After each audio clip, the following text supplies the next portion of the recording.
मुरादाबाद पहुंचे सपा प्रदेश अध्यक्ष श्यामलाल पाल के तीखे बयानों से सियासी हलचल। सपा प्रदेश अध्यक्ष श्यामलाल पाल ने भाजपा सरकार पर साधा निशाना। मुरादाबाद में अपने ही सपा नेताओं साधु संतों को भी कटघरे में किया खड़ा। श्यामलाल पाल बोले, समाजवादी पार्टी पूर्व सांसद डॉक्टर एसटी हसन का कराएगी परीक्षण। सपा अतीक अहमद के साथ ही नहीं बल्कि हर उस व्यक्ति के साथ खड़ी जिस पर शोषण और अत्याचार होगा। सपा प्रदेश अध्यक्ष ने कहा, पुलिस और अधिकारियों के बल पर लोकतंत्र की लूट मचाई गई।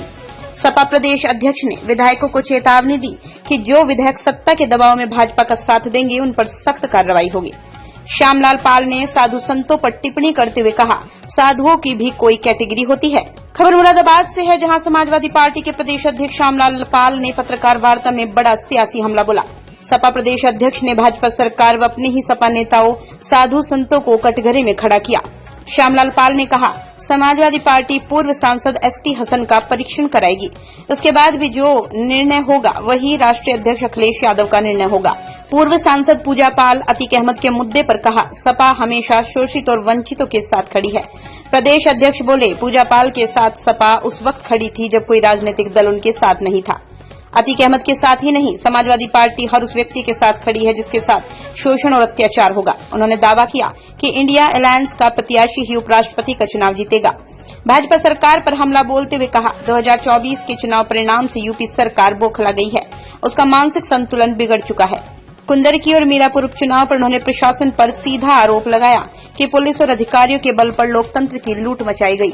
महिलाओं पर पिस्तौल तक तानी गई। सपा प्रदेश अध्यक्ष ने अपने पार्टी के विधायकों को चेतावनी दी और कहा, जो विधायक सत्ता के दबाव में भाजपा का साथ देंगे उन पर सख्त कार्रवाई होगी। ऐसे लोग एक एक करके पार्टी से बाहर होंगे। उन्होंने पीडीए पिछड़ा दलित अल्पसंख्यक की नीति पर भी जोर देते हुए कहा, जिनका मानसिक स्तर सामंतवाद पूंजीवाद से जुड़ा है वो पीडीए का कल्याण नहीं चाहते। साधु संतों पर भी टिप्पणी करते हुए उन्होंने कहा, साधुओं की भी कोई कैटेगरी होती है, अमीर संत और गरीब संत। Bureau report, Moradabad, UP. मेरा सवाल था, पूजा पाल के बाद क्या डॉक्टर स्टेशन को पार्टी से बाहर का रास्ता दिखाया जाएगा? क्योंकि यहाँ की सांसद रुचि वीरा ने उनका नाम लिए बिना उन्हें जयचंद कहा है। मीडिया में उनका बयान है, सांसद रुचि वीरा की बात में कर रहे हैं। क्या डॉक्टर स्टेशन को जयचंद मानते हैं? पार्टी मानती है? देखिए, समाजवादी पार्टी बाबा साहब डॉक्टर अम्बेडकर और समाजवाद की विचारधारा को लेकर के चलती है। पार्टी में बहुत से लोग हैं, बहुत से नेता। आपने पूजा पाल का सवाल किया। पूजा पाल बहुजन समाज पार्टी से विधायक रही हैं। बहुजन समाज पार्टी ने उन्हें निष्कासन किया। देश में बहुत सी पार्टियां हैं, किसी ने कहीं उनको स्वीकार नहीं किया, लेकिन आदरणीय अखिलेश यादव जी ने उन्हें स्वीकार ही नहीं किया, बल्कि विधानसभा के पटल पर भी लाने के लिए विधायक बनाने का काम किया। उन्हें पार्टी के अंदर रह करके पार्टी की विचारधारा के साथ काम करना चाहिए। वो पार्टी की गलत गतिविधियों में लिप्त होकर के राज्यसभा के चुनाव में भारतीय जनता पार्टी का साथ दिया। पिछले दिनों में भी इसी प्रकार से पार्टी के तमाम कार्यकर्ताओं के साथ है। सरकार से मिलकर के, प्रशासन से मिलकर के उनके पास फर्जी मुकदमे, झूठे मुकदमे लगाए गए। बराबर इनका क्रियाकलाप पार्टी की विरोधी गतिविधियों में रहा, इसलिए जो है इन्हें पार्टी से बाहर किया गया। जहां तक एसटी हसन का भी सवाल है, इनका भी परीक्षण होगा और परीक्षण के उपरांत राष्ट्रीय अध्यक्ष जी जैसा समझेंगे उचित कार्रवाई करने का काम करेंगे। क्या अतीक अहमद के साथ आज भी खड़ी हुई है सपा? अतीक अहमद नहीं, बल्कि ये समाजवादी पार्टी देश के शोषितों, वंचितों, पीड़ितों के साथ खड़ी है। मैं प्रदेश के मुख्यमंत्री जी से ही पूछना चाहूंगा, वहीं विधायक पूजा पाल जहां से विधायक हैं, वहीं पर 8 साल पाल समाज की बेटी के साथ रेप होता है। रेपकारी लोग जेल से बाहर हैं और जिसका रेप हो रहा है उसका पिता जेल में आज ही है, वो भी हमारी बेटी है। उसके साथ इंसाफ क्यों नहीं मिला? सवाल यहाँ किसी व्यक्ति विशेष का नहीं है। सवाल यहाँ व्यक्ति विशेष का नहीं है। जिसके साथ शोषण और अत्याचार होगा, समाजवादी पार्टी उसके साथ खड़ी होगी। पूजा पाल के साथ अन्याय और अत्याचार हुआ, कोई जगह नहीं मिल रही थी। समाजवादी पार्टी के राष्ट्रीय अध्यक्ष ने केवल जगह ही नहीं दिया, बहुत बड़ा सम्मान दिया। एनडीए ने उपराष्ट्रपति पद का एक प्रत्याशी घोषित कर दिया। जो महाराष्ट्र के जो वहाँ के जो राज्यपाल है आपका आप पीडीए की बात कर रहे हैं और इंडी गठबंधन के आप हिस्सा हैं, क्या है आपका नजरिया पर? निश्चित रूप से इंडिया अलायंस का जो प्रत्याशी होगा वो जीतेगा। कुंदरकी में आज आपकी जनसभा है, कार्यक्रम है आपका। कुंदरकी विधानसभा को लेकर लगातार सवाल या निशान समाजवादी पार्टी की तरफ से लगाए गए। विधानसभा में भी ये मुद्दा उठा कि वोटों की चोरी हुई। क्या मानते हैं, जहां राजा भैया ने इस पर सवाल या निशान समाजवादी पार्टी पर 2024 के लोकसभा के चुनाव का परिणाम देख करके उत्तर प्रदेश की ही सरकार नहीं, पूरे देश की सरकार बौखला गई है। इनके मानसिक संतुलन गड़बड़ हो गए हैं। इसीलिए 2024 के विधानसभा के उपचुनाव में इन्होंने लोकतंत्र की हत्या पर बल दिया है। अपने प्रशासनिक अधिकारियों के माध्यम से, पीठासीन अधिकारियों के माध्यम से, पुलिस के बल पर आपने देखा, ये मीरापुर है, कुंदरकी में भी उपचुनाव था, महिलाओं पर पिस्तौल दिखाया गया।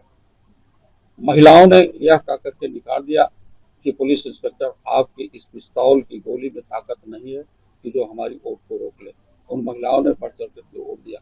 लेकिन 40 छत्रियों ने एक कुटुंब के नाम से एक पार्टी की है, आपके भी उसमें विधायक शामिल हुए, क्या कोई पार्टी उनके खिलाफ कुछ कार्रवाई करने जा रही है?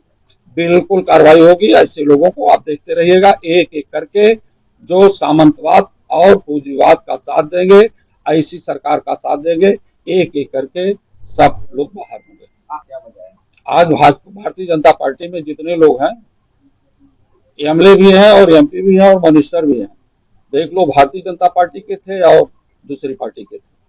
पूजा पाल को निष्कासित किया गया समाजवादी पार्टी से, वहीं समाजवादी पार्टी पीडीए की बात कर रही है। क्या संदेश दिया गया पीडीए में जन्म लेने वाले, जिनका मानसिक स्तर सामंतवाद के साथ है, पूंजीवाद के साथ है, वो पीडीए के लोग नहीं, वो पीडीए का कल्याण नहीं चाहते।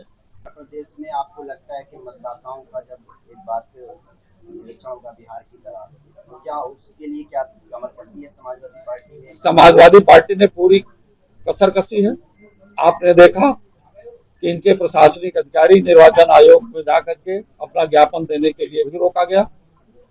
जिस तरह से कमर कस के समाजवादी पार्टी के राष्ट्रीय अध्यक्ष ने जनता के उन बुनियादी सवाल को, जो मत के अधिकार, मत एक हमारे बूढ़े बाप का जो अधिकार है, वही देश के प्रधानमंत्री का अधिकार है, उतनी ताकत है, उसको भारतीय जनता पार्टी चूंकि सेंगोल स्थापित कर रही है। राजा रानी के पेट से पैदा हो उस व्यवस्था को किसी भी कीमत पर समाजवादी पार्टी के राष्ट्रीय अध्यक्ष नहीं आने देंगे।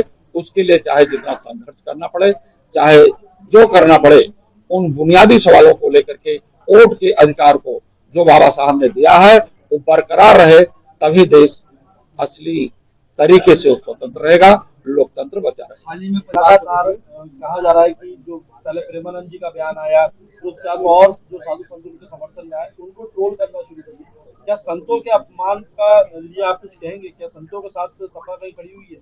क्योंकि अनुराग चाचा के दिए अखिलेश यादव, समाजवादी पार्टी उन सब लोगों के साथ खड़ी है। सतपाल मलिक जी रहे, उनका अपमान सरकार के द्वारा हुआ, उनके साथ भी समाजवादी पार्टी खड़ी है। संतों का भी अपमान होगा, समाजवादी पार्टी उनके साथ है। संत की भी कैटेगरी है, लेकिन अखिलेश यादव ने तो अनुराग चाचा के लिए खुद ही बयान दे दिया था। संत की भी कई कैटेगरिया है। संतों में भी सामंतवाद है, पूंजीवाद है। संतों में भी अमीर और गरीब संत है। तो हमारी ये समाजवादी पार्टी, जो हमारे गरीब संत है, जिनकी विचारधारा सर्व समाज के कल्याण की बात है, ऐसे संतों के साथ समाजवादी पार्टी खड़ी है।